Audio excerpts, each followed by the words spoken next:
റിമ കല്ലിങ്കൽ വിഷയം കഴിഞ്ഞ 3 ദിവസമായി നമ്മൾ ചർച്ച ചെയ്യുകയാണ്. പക്ഷേ നമ്മൾ മാത്രമേ ചർച്ച ചെയ്യുന്നുള്ളൂ എന്നുള്ളതാണ് സത്യം. ഒരു ചെറിയ വിഷയം കിട്ടിയാൽ പോലും ബ്രേക്കിംഗ് അടിക്കുന്ന ഇവിടുത്തെ പ്രമുഖ മാധ്യമങ്ങളൊന്നും റിമയുടെ വാർത്ത കണ്ടില്ല എന്ന് മാത്രമല്ല, അതിലൊരു മാധ്യമം അത് ഇട്ട് സെക്കൻഡുകൾ കഴിഞ്ഞപ്പോൾ അത് ഡിലീറ്റ് ആക്കുകയും ചെയ്തു. ഇന്നലെ ഈ പരാതി, അതായത് സുചിത്ര എന്ന് പറയുന്ന ഒരു ഗായിക ഉന്നയിച്ച ആരോപണങ്ങൾക്കെതിരെ റിമ ഒരു പരാതി നൽകി. അത് വാസ്തവ വിരുദ്ധമാണ് എന്നൊക്കെ പറഞ്ഞുകൊണ്ട് ആ പരാതി പക്ഷെ എല്ലാ മാധ്യമങ്ങളും വാർത്തയാക്കി.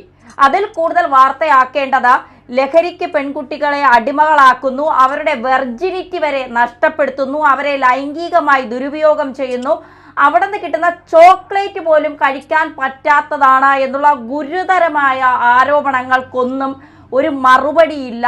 അത്തരം കാര്യങ്ങൾ അന്വേഷിക്കാൻ തുനിയുന്നില്ല എന്നുള്ളതാണ്. അപ്പോൾ ഈ റിമയെയും ആഷിഖ് കപൂറിനെയും പോലുള്ള ലഹരി ഇടപാടുകൾ നടത്തുന്നവരെ സംരക്ഷിക്കുന്ന ഒരു നിലപാട് മാപ്രകൾ എന്ന് പറയുന്ന മാധ്യമപ്രവർത്തകർക്കുണ്ടോ? തന്നെ ഇത് വളരെ സംശയം ജനിപ്പിക്കുന്ന ഒരു കാര്യമാണ്. ഇപ്പോ റിമയ്ക്കെതിരെ ഒരു പരാതി വരുന്നു. ആ പരാതി ഒരു ആരോപണം, പരാതി എന്ന് പറയാൻ പറ്റില്ല, ആരോപണം വരുന്നു. ഈ ആരോപണം വന്ന് 3 ദിവസമായിട്ടും കേരളത്തിലെ മാധ്യമങ്ങളൊന്നും തന്നെ ആ വിഷയത്തെ കുറിച്ച് യാതൊരു തരത്തിലുള്ള പ്രതികരണവും നടത്തിയില്ല. ആകെ ജനം ടിവിയാണ് ഈ വാർത്ത ബ്രേക്ക് ചെയ്തത്. അതിനുശേഷം പിന്നീട് വാർത്ത വരുന്നത് മാതൃഭൂമിയിലാണ്. മാതൃഭൂമിയിൽ ഈ വാർത്ത വന്നിട്ടും മണിക്കൂറുകൾക്കുള്ളിൽ, മിനിറ്റുകൾക്കുള്ളിൽ എന്നാണ് എനിക്ക് മനസ്സിലാക്കാൻ സാധിക്കുന്നത്, ഈ വാർത്ത പിൻവലിക്കപ്പെടുകയും ചെയ്തു. ഇവിടെയാണ് മാധ്യമങ്ങളുടെ ഇരട്ടത്താപ്പുള്ളത്. അതായത് മോഹൻലാലിനെയോ സുരേഷ് ഗോപിയെയോ മമ്മൂട്ടിയോ മറ്റുള്ളവരെയോ വിശ്വസിക്കുന്നതിലുപരി പുതിയ തലമുറയിലെ ഇങ്ങനെയുള്ള ചിലരെ വിശ്വസിക്കാൻ മാധ്യമങ്ങൾക്ക് സാധിക്കുന്നുണ്ട് എന്നുള്ളത് ചോദ്യം ചെയ്യപ്പെടേണ്ട കാര്യം തന്നെയാണ്. അപ്പൊ മോഹൻലാൽ തന്നെ വന്ന് പറഞ്ഞൊരു കാര്യമുണ്ട്, ഞാൻ 10-40 വർഷമായി നിങ്ങളുടെ മുന്നിലുണ്ട് എന്ന് അദ്ദേഹം തന്നെ പറയുന്ന അവസ്ഥയുണ്ടായിരുന്നു. അപ്പോ ഈ 10-40 വർഷമായി അവരുണ്ടാക്കിയ ക്രെഡിബിലിറ്റി എന്ന് പറയുന്ന ആ ഒരു അംശം, അതിനെ പരിഗണിക്കാതെ അവർക്കെതിരെയൊക്കെ വാർത്ത കൊടുക്കുമ്പോൾ യാതൊരു മര്യാദയും ഇല്ലാതെ വാർത്ത കൊടുക്കുകയും എന്നാൽ ചിലർക്കെതിരെ വാർത്ത കൊടുക്കാതിരിക്കുകയും ഒക്കെ ചെയ്യുമ്പോൾ അവിടെ രാഷ്ട്രീയമടക്കം ഇവരുടെ രാഷ്ട്രീയവും അതുപോലെ തന്നെ കേരളത്തിലെ സർക്കാരിന്റെ രാഷ്ട്രീയവും ഒക്കെ തന്നെ ചോദ്യം ചെയ്യപ്പെടുകയാണ്. ഇവിടെ ഇപ്പോൾ ഒരു പരാതിയായി റിമ വന്നിരിക്കുന്നു. 3 ദിവസത്തിന് ശേഷമാണ് റിമ പരാതിയുമായി വന്നത്.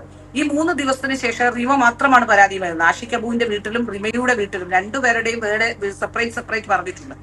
അപ്പോ ആ 2 വീടുകളിലും ഇത്തരത്തിലുള്ള പാർട്ടി നടന്നു എന്നാണ് പറയപ്പെടുന്നത്. ഏതായാലും ഈ വിഷയവുമായി ബന്ധപ്പെട്ട ഇരകൾ ആരെങ്കിലും ഉണ്ടെങ്കിൽ അവർ പുറത്തു വരട്ടെ. ചിലപ്പോ ഇതിൽ ഇരകൾക്ക് വരാനുള്ള സാധ്യതകൾ കുറവാണ്, കാരണം എല്ലാവരും ഇപ്പോൾ ഹാലൂസിനേറ്റഡ് ലോകത്തായിരിക്കും. പക്ഷേ ഈ സിനിമാ സെറ്റിലെ മയക്കുമരുന്നിനെ സംബന്ധിച്ച് വളരെ ഗുരുതരമായ ചർച്ച ചെയ്യേണ്ട സമയത്ത് ആ വിഷയങ്ങൾ ഒരിക്കലും മാധ്യമങ്ങൾ ചർച്ചയാക്കിയില്ല.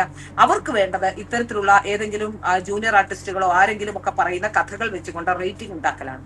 അങ്ങനെയുള്ളവരെ തിരക്കി ഏത് നാട്ടിലേക്കും, എനിക്കൊരു കഥ പറയാനുണ്ട് എന്ന് പറഞ്ഞാൽ വേണമെങ്കിൽ നാളെ ഡൽഹിയിലേക്കും വരും, സിനിമയുമായി ബന്ധപ്പെട്ട എന്തെങ്കിലും ഒരു കഥയുണ്ട് എന്ന് പറഞ്ഞു. അത്തരത്തിൽ മാധ്യമങ്ങൾ ചെയ്തുകൊണ്ടിരിക്കുന്നത് ഇത്തരത്തിൽ ന്യായീകരിക്കാൻ പറ്റാത്തൊരു കാര്യമാണ്. മാധ്യമങ്ങൾക്ക് സിനിമയും സ്ത്രീയും ഒക്കെയാണ് കൺസേൺ എങ്കിൽ യഥാർത്ഥത്തിൽ ഉയർന്ന വിഷയങ്ങളെല്ലാം ചർച്ച ചെയ്യണം. ഇപ്പോ നോക്കൂ, നിവിൻ പോളിക്കെതിരെ ഒരു പരാതി വന്നിരിക്കുന്നു. ആ പരാതിയുടെ ഒന്നും ചോദിക്കാതെ ഒന്നും പറയാതെ നിവിൻ പോളിക്ക് ഒരു ആനുകൂല്യവും കൊടുക്കാതെ ആ വിഷയത്തിൽ എത്ര പെട്ടെന്നാണ് വാർത്തയായത്.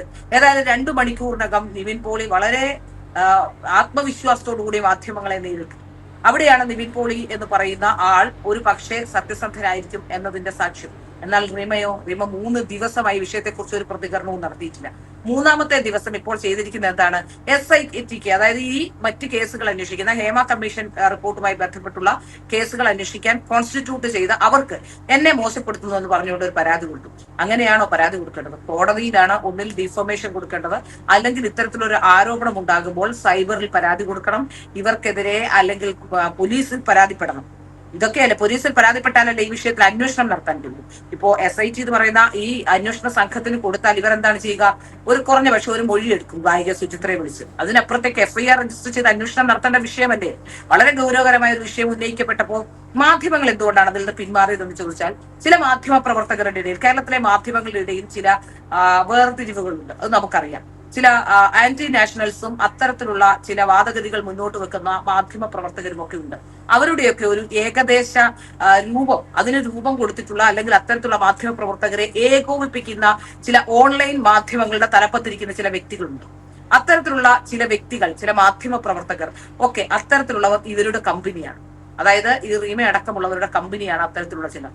അപ്പോ തീർച്ചയായും അത്തരത്തിലുള്ളവരുടെ സ്വാധീനം കൊണ്ടായിരിക്കാം കേരളത്തിലെ മാധ്യമങ്ങൾ ഇത്തരത്തിൽ വാർത്തയിൽ നിന്ന് പിന്മാറാൻ. അവരാണ് കേരളത്തിലെ സ്ത്രീകളുടെയും അതുപോലെ തന്നെ എല്ലാ സ്ത്രീ വിഷയങ്ങളും അവരെയാണ് സാധാരണഗതിയിൽ കേരളത്തിലെ മാധ്യമങ്ങളെല്ലാം ചർച്ചയ്ക്ക് വിളിക്കുക. അപ്പോ അതുകൊണ്ട് തന്നെ മാധ്യമങ്ങൾക്ക് അവരോടുള്ള ആ വിധേയത്വവും ഒപ്പം CPM-ന്റെ ഒരു ബന്ധമുള്ള രണ്ടുപേർ, അതായത് CPM-ഉമായൊക്കെ ബന്ധമുള്ള കമ്മ്യൂണിസ്റ്റുകാരായ രണ്ടുപേരാണ് റിമയും ആഷിഖുമൊക്കെ. അപ്പോൾ അവരുമായിട്ടൊക്കെ ബന്ധപ്പെട്ട ആരോപണം ഉയരുമ്പോൾ അതിൽ പോലീസിനും അതുപോലെ തന്നെ ആഭ്യന്തര വകുപ്പിനും ഒക്കെ ഇരട്ടത്താപ്പുണ്ട് എന്നാണ് നമുക്ക് മനസ്സിലാക്കാൻ സാധിക്കുന്നത്.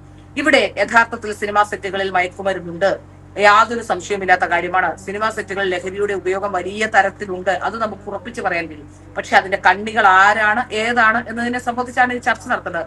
ഒരു സിനിമാ നടനെ മയക്കുമരുന്ന് കൈവശം വെച്ചതിന് അറസ്റ്റ് ചെയ്തിട്ടില്ലേ? ഇനി പൃഥ്വിരാജിന്റെ വീട്ടിൽ വാടകയ്ക്ക് താമസിച്ചിരുന്ന ഒരാളെ അല്ലേ അറസ്റ്റ് ചെയ്തത്? അത് പൃഥ്വിരാജിന് ഇപ്പോ മനസ്സറിവില്ലായിരിക്കാം, പക്ഷെ എങ്കിൽ പോലും ഒരാൾ, പൃഥ്വിരാജിനെ പോലെ ഒരാൾ, അത്രയധികം കൃത്യതയോടെ കാര്യങ്ങൾ നോക്കുന്ന അല്ലെങ്കിൽ ചിന്തിക്കുന്ന ഒരാൾ, അയാളുടെ വീട്ടിലേക്ക് ഒരാൾ വാടകയ്ക്ക് വരുമ്പോൾ അയാൾക്ക് എന്താണ് ബിസിനസ് എന്ന് പോലും അറിയാതെയാണോ വീട്ടിൽ കയറി താമസിപ്പിച്ചത്? പൃഥ്വിരാജിന്റെ ഫ്ളാറ്റിൽ നിന്നാണ് അയാളെ പിടിച്ചത്. അപ്പൊ ഇങ്ങനെ നിരവധി വിഷയങ്ങൾ ഇതിന്റെ പിന്നിലുണ്ട്. യഥാർത്ഥത്തിൽ സിനിമയിൽ മയക്കുമരുന്നുണ്ട് എന്നുള്ളത്, അല്ലെങ്കിൽ അത്തരത്തിലുള്ള രാസലഹരിയുടെ ഉപയോഗമുണ്ട് എന്നുള്ളത് നമുക്ക് ഉറപ്പിച്ച് പറയാവുന്ന കാര്യം തന്നെയാണ്. പക്ഷെ ആ വിഷയത്തിലേക്ക് അന്വേഷണം പോകാത്തത് എന്തുകൊണ്ടാണ്? അതിന്റെ വാഹകരാരാണ്, അത് നൽകുന്നത് ആരാണ്? അങ്ങനത്തെ വിഷയങ്ങളെ കുറിച്ച് കൂടി ചർച്ച പോകേണ്ടതല്ലേ? ആ വിഷയങ്ങൾ എന്തുകൊണ്ടാണ് മാധ്യമങ്ങൾ ചർച്ച ചെയ്യാത്തത്? ആ വിഷയമാണ് ഇതിൽ പ്രധാനപ്പെട്ട ചർച്ച. അപ്പോ ഈ ഫോക്കസ് ഒരുപക്ഷെ റിമയിലേക്കും ആഷിക്കിലേക്കും ഒക്കെ വരുന്നു എന്ന് കണ്ടപ്പോൾ മാധ്യമങ്ങൾ അടക്കം, ഒരുപക്ഷെ ഈ ഫോക്കസ് റിമയിലേക്കും ആഷിക്കിലേക്കും ഒക്കെ വരുന്നു എന്നറിഞ്ഞപ്പോൾ മാധ്യമങ്ങൾ അടക്കം ഇതിൽ നിന്ന് പിന്മാറാൻ എന്തുകൊണ്ടാണ് താല്പര്യം കാണിച്ചത്? ഈ വിഷയങ്ങൾ ചർച്ച ചെയ്യപ്പെടേണ്ടതല്ലേ? നമുക്കറിയാം മയക്കുമരുന്ന് മാഫിയയെ പറഞ്ഞോളൂ. അല്ല, തുറന്നോളൂ. നമുക്കറിയാം മയക്കുമരുന്ന് മാഫിയ എന്ന് പറയുന്നത് ഏറ്റവും വലിയൊരു മാഫിയാണ്. അവർക്കെതിരെ പൊരുതാൻ ഇപ്പം ഞാനൊക്കെ എനിക്കൊരു ചാനലുണ്ട്, ആ ചാനലിലൊക്കെ ഞാൻ വാർത്ത കൊടുക്കുമ്പോൾ വളരെ കുറച്ച് ആൾക്കാരെ ആ വാർത്ത കാണാറുള്ളൂ. പക്ഷെ ഈ വാർത്ത കൊടുക്കാനും ഈ വാർത്തക്കെതിരെ പ്രതികരിക്കാനും നമുക്ക് സാധാരണക്കാരനെ പേടിയാണ്. കാരണം ഈ മയക്കുമരുന്ന് മാഫിയ, അതായത് ഈ മയക്കുമരുന്ന് ഏറ്റവും കൂടുതൽ വിതരണം ചെയ്യുന്നത് അടക്കമുള്ള കാര്യങ്ങളെ കുറിച്ചൊക്കെയുള്ള ഈ ഇത്തരം വിഷയങ്ങൾ വരുമ്പോൾ വളരെ പേടിക്കുന്നുണ്ട്. കാരണം അവർക്ക് ഗുണ്ടാ സംഘങ്ങൾ ഉണ്ടാകും, മയക്കുമരുന്ന് മാഫിയയ്ക്ക് വലിയ തരത്തിലുള്ള മറ്റു ബന്ധങ്ങൾ ഉണ്ടാകും, അധോലോക ബന്ധങ്ങൾ ഉണ്ടാകും. അത് വരുമ്പോൾ സാധാരണക്കാർ ഈ മയക്കുമരുന്ന് മാഫിയക്കെതിരെ സംസാരിക്കാൻ പോലും ഭയക്കുന്ന കാഴ്ചയാണല്ലോ. നമുക്കറിയാം CPM-ന്റെ ഒരു നേതാവിന്റെ മകനെ ഇത്തരത്തിൽ മയക്കുമരുന്നുമായി ബന്ധപ്പെട്ട ഒരു കേസിൽ അറസ്റ്റ് ചെയ്യപ്പെട്ടിട്ടുണ്ട്. ഇവിടെ ആരാണ്? കേരളത്തിലെ നോക്കിയാൽ ഇടതുപക്ഷത്തെ പല സഖാക്കന്മാർ, കുട്ടി സഖാക്കന്മാർ മുതൽ ഉള്ളവർക്ക് ഇത്തരത്തിലുള്ള കച്ചവടങ്ങളുണ്ടെന്നും ഇത്തരത്തിൽ മയക്കുമരുന്നുമൊക്കെ പലപ്പോഴും പിടിക്കപ്പെട്ടിട്ടില്ലേ? അപ്പോ ഞാൻ ചോദിക്കുന്നത് അതെന്താണ് അഡ്രസ് ചെയ്യപ്പെടാതെ പോകുന്നത്? എന്തുകൊണ്ടാണ്? ഈ ഹേമ കമ്മിറ്റി വിഷയവുമായി ബന്ധപ്പെട്ട് ഏറ്റവും ഗൗരവകരമായി ചർച്ച ചെയ്യേണ്ട മയക്കുമരുന്ന് എന്ന വിഷയത്തെ മാറ്റിവെച്ചുകൊണ്ട് വെറും സ്ത്രീ വിഷയമായി മാത്രം ഇത് കണ്ടുകൊണ്ട്, അതും ചില ജൂനിയർ ആർട്ടിസ്റ്റുകൾ പറയുന്ന വാക്കും കേട്ടുകൊണ്ട് ഈ വിഷയങ്ങളെ മാത്രം മുൻനിർത്തിക്കൊണ്ട് ഒരു ചർച്ച എന്ന രീതിയിലേക്ക് മുന്നോട്ട് പോവുകയാണ്. ജൂനിയർ ആർട്ടിസ്റ്റുകളെ ഞാൻ വില കുറച്ച് കാണുകയല്ല, പക്ഷെ എത്രത്തോളം സത്യസന്ധതയുണ്ട് ഈ വരുന്ന പരാതികൾക്ക് എന്നുള്ളത് ചർച്ച ചെയ്യുമ്പോൾ ഈ വിഷയം കൂടി ചർച്ച ചെയ്യേണ്ടതാണ് എന്നുള്ളത് കൊണ്ടാണ് ജൂനിയർ ആർട്ടിസ്റ്റുകളെ കുറിച്ച് പറഞ്ഞത്.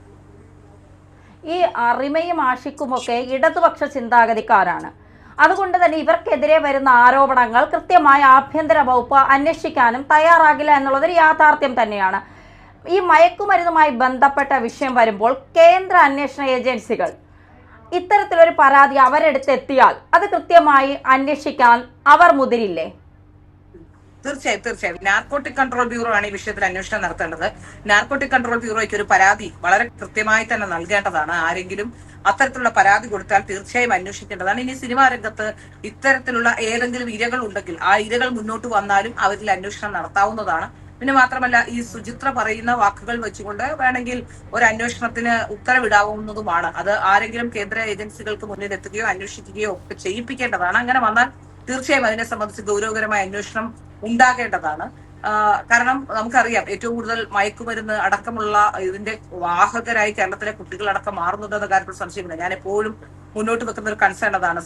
കുട്ടികളടക്കമുള്ളവർ, ചെറിയ കുട്ടികളടക്കമുള്ളവരെ കുറിച്ച്, ആ കുട്ടികൾ മയക്കുമരുന്ന് ഉപയോഗിക്കുന്നതിനെ കുറിച്ചൊക്കെ വലിയ രീതിയിലുള്ള ചർച്ചകൾ നടന്നിട്ടുണ്ട്. നമുക്കറിയാം ഏഷ്യയിലെ തന്നെ ഏറ്റവും വലിയ സ്കൂളായ കോട്ടൺ ഹിൽ സ്കൂളിൽ ഇത്തരത്തിലൊരു പ്രശ്നം ഉണ്ടാവുകയും മാതാപിതാക്കൾ അവിടേക്ക് സംഘടിച്ചെത്തുകയും അവിടുത്തെ ഒരു അധ്യാപകൻ കൂടിയായിരുന്നു ഇടക്കാലത്ത് ആരോപണ വിധേയനായ ആളെന്ന് പറയുമ്പോൾ അതിന്റെ ഗൗരവം എത്രത്തോളം ഉണ്ട് എന്നുള്ളത് നമ്മൾ സംശയിക്കേണ്ടിയിരിക്കുന്നു.